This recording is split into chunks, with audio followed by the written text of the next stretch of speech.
함께 우리 신앙을 고백하시겠습니다. 나는 전능하신 아버지 하나님 천지의 창조주를 믿습니다. 나는 그의 유일하신 아들 우리 주 예수 그리스도를 믿습니다. 그는 성령으로 잉태되어 동정녀 마리아에게서 나시고 본디오 빌라도에게 고난을 받아 십자가에 못 박혀 죽으시고 장사된 지 사흘 만에 죽은 자 가운데서 다시 살아나셨으며 하늘에 오르시어 전능하신 아버지 하나님 우편에 앉아 계시다가 거기로부터 살아있는 자와 죽은 자를 심판하러 오십니다. 나는 성령을 믿으며 거룩한 공교회와 성도의 교제와 죄를 용서받는 것과 몸의 부활과 영생을 믿습니다. 아멘. 찬송가 216장을 찬양하시겠습니다. 찬송가 216장입니다.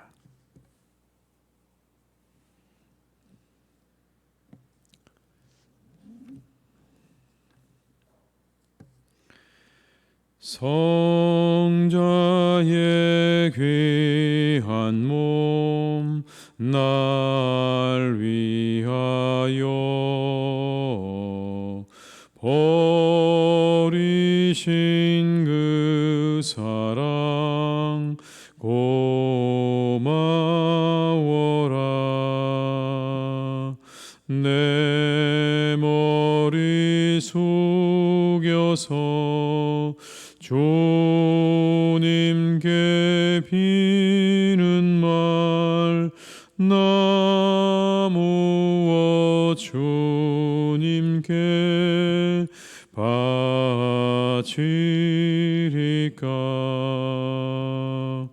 지금도 날 위해 간구하심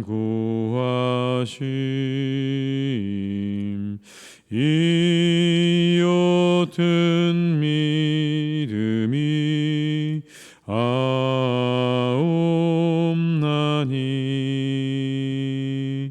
주님의 참사랑 고맙고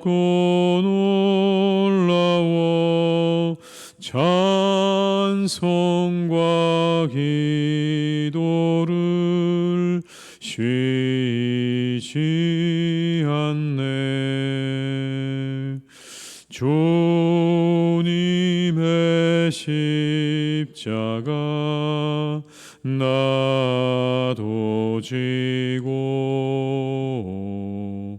신실한 믿음과 마음으로 형제의 자랑과 친절한 위로를 네게라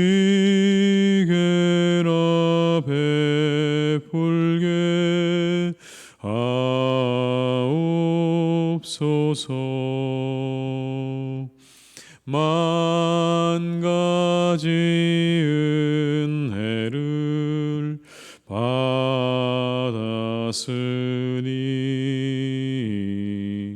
내 평생 슬프나 즐거우나 이 몸을 온전히 주님께 바쳐서 주님만 위하여 늘 살겠네. 4절입니다. 만 가지 은혜를 받았으니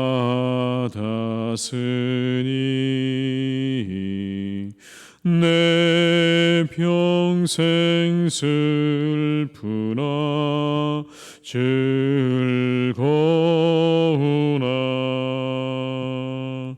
이 몸을 온전히 주님께 바쳐서 주님만 위하여 살겠네. 아멘.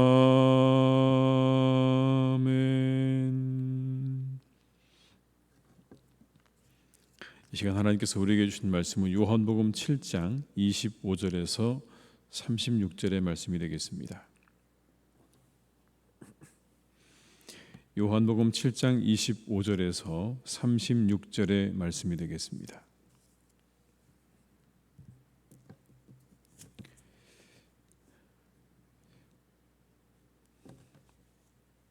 요한복음 7장 25절로 36절의 말씀을 함께 봉독하시겠습니다. 예루살렘 사람 중에서 어떤 사람이 말하되 이는 그들이 죽이고자 하는 그 사람이 아니냐.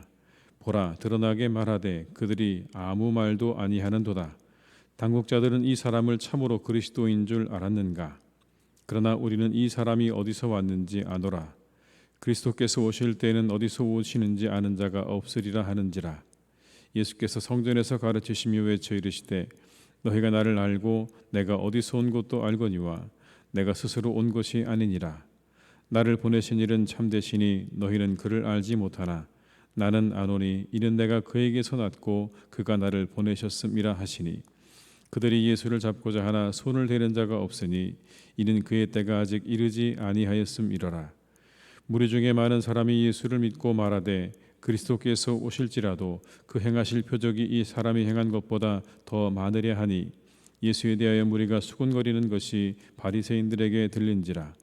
대제사장들과 바리새인들이 그를 잡으려고 아랫사람들을 보내니 예수께서 이르시되 내가 너희와 함께 조금 더 있다가 나를 보내신 이에게로 돌아가겠노라. 너희가 나를 찾아도 만나지 못할 터이요 나 있는 곳에 오지도 못하리라 하시니 이에 유대인들이 서로 묻되 이 사람이 어디로 가기에 우리가 그를 만나지 못하리요 헬라인 중에 흩어져 사는 자들에게로 가서 헬라인을 가르칠 터인가. 나를 찾아도 만나지 못할 터이요 나 있는 곳에 오지도 못하리라 한 말이 무슨 말이냐 하니라. 아멘. 예수님에 대한 사람들의 의견은 당시에 상당히 분분했다는 것을 확인할 수 있습니다. 어떤 사람들은 이렇게 말했습니다. 그는 그리스도가 아니다라고 말을 했죠. 왜냐하면 그가 어디에서 왔는지 우리가 똑똑히 알고 있기 때문에, 출신을 알고 있기 때문에 그래서 그는 메시아가 아니다라고 그렇게 사람들은 판단하기도 했습니다. 27절의 말씀입니다. 그러나 오시는 이 사람이 어디서 왔는지 아노라. 그리스도께서 오실 때에는 어디서 오시는지 아는 자가 없으리라 하는지라. 어떤 사람들은 예수님에 대한 믿음을 가지고 그리스도가 오신다고 해도 그 행하신 표적이 이보다 많을 수는 없을 것이다, 그렇게 말하기도 했습니다. 그러니까 예수님을 메시아로 믿은 거죠. 그분이 행하신 표적을 보면서 이분이 메시아일 것 같다라고 사람들이 믿었다라는 것입니다. 31절입니다. 무리 중에 많은 사람이 예수를 믿고 말하되 그리스도께서 오실지라도 그 행하실 표적이 이 사람이 행한 것보다 더 많으랴 하니. 이렇게 사람들의 의견이 분분했습니다. 그가 메시아다, 그렇지 않다. 그런데 이 상황 가운데 예수님께서는 자신이 누구신지를 더욱 분명하게 말씀하고 계십니다. 내가 누구인지에 대해서 아주 확실하게 말씀하고 있는 거죠. 28절로 29절의 말씀입니다. 예수께서 성전에서 가르치시며 외쳐 이르시되 너희가 나를 알고 내가 어디서 온 것도 알거니와 내가 스스로 온 것이 아니니라. 나를 보내신 이는 참되시니 너희는 그를 알지 못하나 나는 아노니 이는 내가 그에게서 났고 그가 나를 보내셨음이라 하시니. 여기에 아주 중요한 말씀이 나오는데요. 예수님께서 자신에 대해서 어떻게 생각을 하고 계셨는가, 예수님의 자의식에 대한 그런 말씀이 나옵니다. 나는 그에게서 났고 그가 나를 보내셨음이라. 나는 그분에게서 났고 그분이 나를 보내셨다. 나는 하나님께로부터 났고 그리고 하나님께서 나를 보내셨다고 하는 분명한 예수님의 정체성과 자의식이 이 말씀 속에 담겨져 있습니다. 그렇게 선포하신 겁니다. 나는 하나님으로부터 왔다.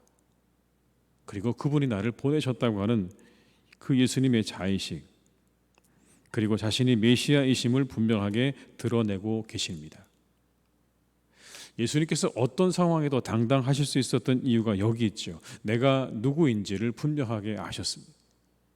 내가 어디로부터 시작되었고 내가 무엇을 위해 이 땅에 왔는지에 대해서 예수님께서는요 분명하게 알고 계셨습니다. 그래서 예수님은 어떤 상황에도 당당하게 그리고 굴하지 않고 자신의 모든 일들을 이루어 가셨다라는 겁니다. 우리의 정체성을 하나님 안에서 찾을 때 우리도 더욱 어떤 상황에도 당당해질 수 있는 그러한 힘과 은혜를 얻게 될 것입니다. 우리는 하나님의 자녀입니다.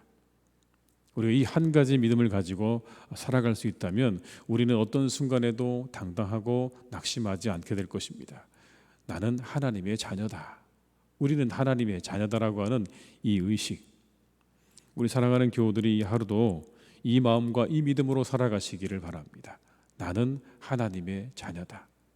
하나님이 나를 자녀 삼아 주셨다라고 하는 이 한 가지의 믿음을 가지고 이 세상을 넉넉하게 이기며 나아가시는 우리 모든 성도님들이 다 되시기를 주님의 이름으로 축복합니다. 그러나 유대의 당국자들은 예수님을 죽이려 하죠. 25절입니다. 예루살렘 사람 중에서 어떤 사람이 말하되 이는 그들이 죽이고자 하는 그 사람이 아니냐. 군중 가운데 어떤 사람들은 이미 이 유대의 당국자들이 예수님을 죽이기로 했다는 사실을 알고 있는 사람도 있었습니다. 그런데 조금 이상했습니다. 왜냐하면 예수님에 대해서 더 이상 아무 말이 없습니다. 분명히 이쯤 되면 유대의 당국자들이 움직여야 하는데 그들에게 아무런 반응이 보이지 않는 것이 조금 이상하게 여겨졌습니다. 그래서 이렇게 그들이 말을 했다라고 성경이 말씀합니다. 26절입니다. 보라, 드러나게 말하되 그들이 아무 말도 아니하는도다. 당국자들이 이 사람을 참으로 그리스도인 줄 알았는가. 예수님께서 성전에서 사람들에게 가르치셨습니다. 안식일의 정신에 대해서, 율법의 정신에 대해서 그렇게 사람들에게 가르치고 있는데 유대의 당국자들이 아무런 반응이 없다는 겁니다. 대담하게 그들 앞에서 그렇게 율법과 안식일에 대해서 말씀을 전하고 있는데도 그들이 아무 말을 안 하고 있는 것을 보면 당국자들도 저 예수 그리스도를 예수님이라고, 정말 메시아라고 그렇게 인정하고 있는가라고 생각했다라는 거죠. 유대 종교 지도자들은요, 논리정연하게 말씀하시는 예수님의 말씀에 반박할 만한 게 없었습니다. 그래서 침묵하고 있었던 것이죠. 다른 이유가 아니라 어떻게 반박해 볼 도리가 없어서 침묵하고 있었던 것입니다.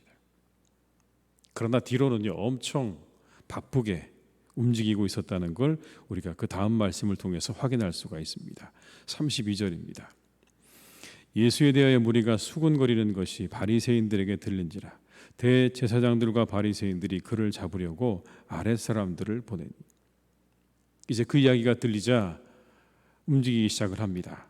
아랫사람들을 보내서 예수님을 잡으려고 하지만 그러나 그들의 바람과 달리 아직 때가 이르지 않았다고 성경에 말씀하죠. 30절입니다. 그들이 예수를 잡고자 하나 손을 대는 자가 없으니 이는 그의 때가 아직 이르지 아니하였음이로라. 잡고자 하지만 손을 대는 자가 없었다. 그들은 예수님을 제거하고자 방법을 모색했다는 겁니다. 어떻게 저 사람을 잡으면 될까 열심히 모색은 했지만 그러나 아직 누구도 체포하고자 나서지는 못했다는 겁니다. 이유는 이런 거죠. 예수님의 권위 있는 말씀과 모습 때문에 그랬을 겁니다. 도대체 그분에게서 뭔가 흠을 찾을 수가 없어서, 반박할 만한 것을 찾을 수가 없어서 잡고 싶기는 한데 잡을 수가 없었던 거죠. 더불어 예수님에 대해서 호의적인 태도를 갖고 있었던 이스라엘 사람들의 그 시선도 역시 그들이 예수님을 체포하지 못하도록 막는 중요한 이유 중에 하나였을 것입니다. 그런데 여러분, 여기서 우리가 한 가지, 이 유대 종교 지도자들이 가지고 있는 모습을 보게 되면 그들은 하나님의 계획과 뜻에는 별로 관심이 없어 보입니다. 하나님의 뜻이 어디 있는가, 하나님의 계획이 어디 있는가에 대해서는 관심이 없고요. 그냥 자신들의 기득권과 유익을 지키는 데만 급급한 그들의 모습을 볼 수가 있죠. 그야말로 종교인들인 것입니다. 신앙인이 아니라 종교인인 것이죠. 우리는 종교인이 되어서는 안 될 것입니다. 우리 신앙인이 되어야 되는 것이죠. 하나님의 뜻이 어디 있는가, 하나님의 계획과 섭리가 어디 있는가에 더 우리의 마음과 뜻과 생각을 두고 살아가야 되는 것이죠. 그냥 우리가 매일매일 드리는 우리의 종교적인 행위에, 거기에 우리의 마음과 뜻을 두고 살아서는 안 될 것입니다. 날마다 우리의 삶 가운데 펼쳐지는 우리의 시간 속에 하나님의 뜻이 어디 있는가, 거기에 우리의 마음과 뜻을 두고 살아가시는 우리 성도님들이 되시기를 주님의 이름으로 축복합니다. 그게 아마 이런 것이겠죠. 먼저 그의 나라와 의를 구하는 삶이 아니겠습니까? 이렇게 다양하고 복잡하고 정리되지 않은 시간들 속에서도 시간은 주님의 때를 향해 어김없이 가고 있었습니다. 33절입니다. 예수께서 이르시되 내가 너희와 함께 조금 더 있다가 나를 보내신 이에게로 돌아가겠노라. 너희와 조금 더 있다가 라고 말씀하시죠. 갈 때가 가까워 오셨음을 암시하고 계시는 말씀입니다. 세상의 시간이 흘러가는 것 같지만 아무런 목적 없이 흘러가지는 않습니다. 절대로 시간은 아무런 목적 없이 가지 않습니다. 언제나 하나님께서 정하신 목표를 향해서 가고 있는 겁니다. 시간은 그렇습니다. 흘러가는 것 같아 보이지만 그러나 절대 그냥 흘러가는 것이 아니라 하나님께서 정하신 계획을 향해, 목표를 향해 그렇게 흘러가고 있다라는 거죠. 비록 인간의 한계 때문에 우리가 그 모든 목표를 알아채기란 너무너무 어려운 것이 사실이지만 분명한 한 가지는 시간은 하나님께서 정하신 목표를 향해 어김없이 오늘도 가고 있다라는 것입니다. 잠시 후에 주님은 하나님의 곁으로 올라가실 것을 말씀하시죠. 그 시간 향해 가고 있는 겁니다. 십자가의 죽음과 부활과 승천의 때를 향해서 시간은 어김없이 흘러가고 있는 것이죠. 그때가 되면 나를 찾아도 만나지 못하게 될 것이다. 그렇게 말씀하십니다. 34절입니다. 너희가 나를 찾아도 만나지 못할 터이요 나 있는 곳에 오지도 못하리라 하시니. 아마 많은 사람들이 정말 이 이야기를 듣고 어리둥절했을 것 같아요. 이게 무슨 말인가? 나를 만나지 못한다는 저 말이 무슨 말인가? 유대인들이 서로 물었습니다. 이 사람 어디로 가기에 우리가 그를 만나지 못한다고 말하는 건가? 헬라인 중에 흩어져 있는 그들에게 가서 헬라인을 가르치려고 하는가? 도대체 나를 찾아도 만나지 못하고 나 있는 곳에 오지도 못한다는 저 이야기가 무슨 말인가가 사람들의 사이에서 회자되어진 궁금한 그러한 질문이었습니다. 그럴 수밖에요. 예수님께서 가시는 곳을 알지 못하니 여러분 그렇게 우리가 말할 수밖에 없지 않았겠습니까? 그러나 오늘 우리가 한 가지를 확인할 수 있죠. 우리의 시간표는 인간들의 뜻과 의지대로 흘러가는 것처럼 보이지만 그러나 결코 그렇지 않다는 것입니다. 우리의 시간은 절대적으로 하나님의 뜻과 계획을 따라가고 있는 겁니다. 비록 인간들의 계획과 뜻을 따라서 이루어져 가는 것처럼 보이지만 그러나 그렇지 않습니다. 오늘도 여러분 이 믿음으로 다시 힘차게 세상을 향해 나아가시길 바랍니다. 오늘의 이 시간도 하나님의 계획과 목표를 향해서 한 걸음 한 걸음 가고 있는 과정이고 그리고 시간이라는 이 믿음을 가지고 우리가 살아가면 우리가 오늘도 이 세상 가운데서 우리에게 닥치는 모든 일들을 능히 이기고 나아갈 수 있는 힘과 은혜를 우리가 이 한 가지의 믿음 안에서 얻게 될 줄로 믿습니다. 오늘도 하나님의 계획은 어김없이 이루어져 가고 있다. 이 시간도 하나님의 목표를 향해서 가고 있다는 이 믿음, 이 한 가지 믿음으로 오늘도 승리하시는 복된 날이 되시기를 주님의 이름으로 축원합니다. 기도하시겠습니다.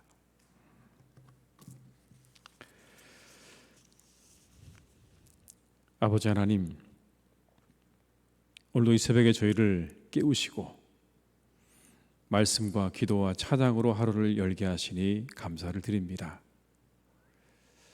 하나님, 오늘도 우리가 이 한 가지 믿음으로 세상을 살아갈 수 있기를 원합니다. 우리는 하나님의 자녀라는 이 믿음으로 세상을 살아가게 하시옵소서. 나는 그에게서 왔고 그가 나를 보내셨다고 하는 자신의 정체성 속에서 사명을 이루어가셨던 그 주님처럼 주님이 우리를 자녀 삼아주셨다고 하는 이 믿음으로 우리가 세상을 살아갈 수 있기를 간절히 원합니다. 더불어 하나님, 우리가 하나님의 자녀된 자로서 하나님의 뜻과 하나님의 나라를 구할 줄 아는 사람들이 되기를 간절히 원합니다. 종교인이 되지 않기를 기도합니다. 신앙인이 되게 하여 주옵소서. 우리가 믿음 안에서 우리에게 펼쳐지는 모든 상황들을 해석하고 판단하고 그것을 향해서 나아갈 수 있는 그러한 신앙인들이 되게 하여 주시옵소서. 먼저 그의 나라와 의를 구하는 사람들이 되기를 간절히 원합니다. 주님, 오늘도 우리와 함께 하여 주옵시고, 간절히 원하옵기는 이 시간이 하나님께서 우리에게 주신 시간임을 또한 우리가 믿으며 나가기를 원합니다. 우리의 시간은 철저하게 하나님의 목표를 향하여 나아가고 있음을 우리 모두가 믿습니다. 이 믿음으로 하나님, 이 하루도 우리가 승리하게 하여 주시옵소서. 비록 우리의 생각과 우리의 계획과 우리의 뜻대로 되지 않는다고 해도 이 시간은 분명 하나님의 계획을 향해서, 하나님의 목표를 향해서 한 걸음 한 걸음 나아가고 있는 과정인 줄로 믿습니다. 하나님, 그래서 우리는 낙심하지 않습니다. 우리는 좌절하지 않습니다. 하나님의 뜻이 분명히 이루어질 것이기 때문에 우리는 절대로 낙심하지 않습니다. 우리 사랑하는 교우들, 하나님이 하루도 다시 힘차게 일어나서 전진할 수 있기를 간절히 원합니다. 우리의 삶이 어떤 상황에 있다 할지라도 그 계획을 이루어가시는 하나님, 목표를 이루어가시는 하나님을 붙잡고 다시 일어나게 하시고 새 힘을 얻게 하시고 세상을 향해 선포하며 나아갈 수 있게 하여 주시옵소서.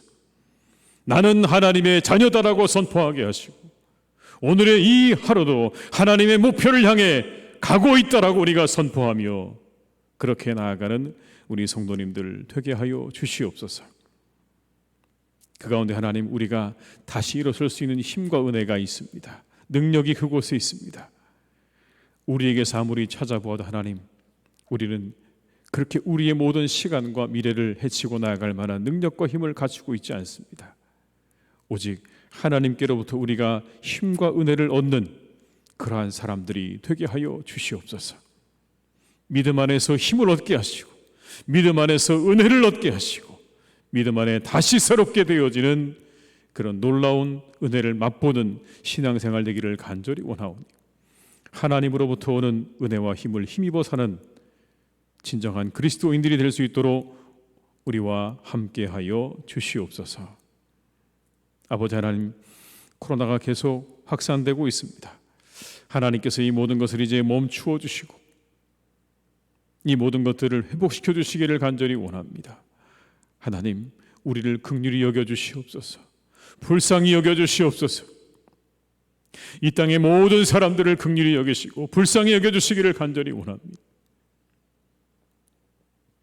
백신이 속히 모든 사람들에게 접종될 수 있도록 인도하여 주옵시고 좋은 치료자가 속히 나올 수 있도록 하나님께서 함께해 주시기를 간구하오니 주여, 이 땅에 있는 사람들을 긍휼히 여겨주시고 불쌍히 여겨 주시옵소서. 하나님의 교회를 주님께서 오늘도 든든하게 세우시니 감사합니다. 늘 아버지 하나님, 이 어려운 가운데도 이 예배의 자리가 지켜지게 하시고 우리 모든 성도들이 함께 이 새벽에 기도하게 하시니 감사를 드립니다. 더욱 깨어 기도하며 교회를 위해 우리가 함께 기도할 수 있기를 간절히 원합니다. 하나님의 교회가 하나님의 나라와 의를 구하는 교회가 되도록, 빛과 소금이 되는 교회가 되도록, 복음을 들고 땅끝까지 나아가는 교회가 되도록, 그리스도 안에서 하나 되어져서 더욱 우리가 부흥을 경험하는 교회가 되도록 우리가 함께 이 새벽에 기도하며 우리 온 성도들이 함께 기도할 수 있도록 역사해 주시옵소서. 하나님의 교회가 바르게 세워지기를 간절히 원합니다. 든든하게 세워지기를 간절히 원합니다. 오직 이것에 우리의 목표와 마음을 두게 하여 주옵시고 이 목표를 향해 하나님, 오늘도 우리가 함께 힘을 합하여 나아가는 복된 교회와 우리 성도님들 다 되기를 간절히 원하오니 주여 역사해 주시고 하나님의 교회를 주님께서 오늘도 더욱더 든든하게 세워 가시옵소서. 하나님, 올림픽이 계속되고 있습니다. 이 올림픽이 코로나로 지치고 힘든 이 땅의 모든 사람들에게 위로가 되게 하시고 기쁨이 되게 하시고 또한 즐거움이 되어서 우리 모두가 그 안에서 잠시 이 코로나로 인한 피로와 상처를 치유받는 시간 될 수 있기를 간절히 원하오니 주여 이 올림픽 가운데 하나님께서 함께하여 주옵시고 또 우리나라를 대표해서 뛰고 있는 많은 선수들에게 힘 주셔서 그동안 준비한 것 잘 발휘하고 돌아올 수 있도록 주님께서 그들과 함께하여 주시옵소서. 하나님, 우리나라의 모든 경제와 정치와 교육과 이 모든 분야 가운데 하나님께서 함께해 주시기를 간절히 원합니다. 이 모든 것에 공의가 이루어져야 하겠습니다. 하나님의 의가 이루어져야 하겠습니다. 하나님, 우리가 이 모든 것들을 바라보며 참으로 우리의 마음 가운데 인간적인 한계들을 느끼고 경험하게 됩니다. 인간들의 부족함을 경험하게 됩니다. 하나님, 우리 나라를 지켜주셔서 이 모든 정치와 경제와 사회와 교육의 모든 분야 가운데 하나님의 의가 이루어지는 그러한 나라가 되게 하여 주시옵소서. 모든 사람들이 함께 잘 사는 나라가 되게 하여 주옵시고 바른 정치가 이루어지게 하여 주옵시고 교육에 있어 아버지 하나님, 참으로 이 우리나라의 많은 학생들과 우리 어린 자녀들이 잘 교육받을 수 있는 그러한 나라가 되기를 간절히 소망하오니 주여 그 모든 분야에 하나님께서 은혜를 더하여 주시옵소서. 특별히 하나님, 이 어려운 때 우리 소상공인들을 하나님께서 지켜주셔서 그들의 어려움을 아시는 하나님, 잘 견디게 하시고 또한 잘 이 시간들을 이겨나갈 수 있기를 간절히 원합니다. 참으로 그들에게 힘들고 어려운 시간입니다. 주님 함께 하셔서 정말 그분들을 위로해 주시고 그들의 살 길을 하나님께서 열어주시기를 간절히 원하오니 주여 함께해 주시옵소서. 지금도 애쓰고 수고하고 있는 의료진들과 공무원들을 하나님 또한 지켜주시기 원합니다. 이 무더위 속에 참으로 애쓰고 수고하는 가운데 있습니다. 때로 아버지 하나님, 탈진하며 이 모든 일을 감당하기 위해서 일하고 있는 그분들을 하나님께서 지켜주셔서 건강 잃지 않게 하시고 이 모든 일을 통해서 큰 보람과 기쁨을 누릴 수 있도록 하나님 함께하여 주옵시고 하나님께서 그 모든 손길 위에 함께 하심으로 모든 환자분들 한 분 한 분이 속히 치유함을 얻고 집으로 돌아가는 은혜가 있도록 주님께서 그 모든 수고 위에 함께하여 주옵시고 모든 환자들을 하나님께서 치료해 주시기를 간절히 원하오니 주여 그들에게는 치유의 은혜를 허락하여 주시옵소서. 하나님, 이 시간 우리 살아가는 교우들의 이 하루의 시간도 주님께서 지켜주시기를 원합니다. 무더위 속에 열심히 일하고 살아가는 우리의 성도님들을 건강하게 지켜주시고 가정을 평안하게 지켜주시고 어디 있든지 하나님 항상 지켜주시고 보호하여 주셔서 우리 사랑하는 성도님들의 삶이 언제나 형통하게 하시고 복된 나날들 될 수 있도록 주님께서 이 하루도 함께 하시기를 간절히 원하옵고 예수님의 이름으로 기도드립니다. 아멘. 각자의 자리에서 계속 기도하시겠습니다.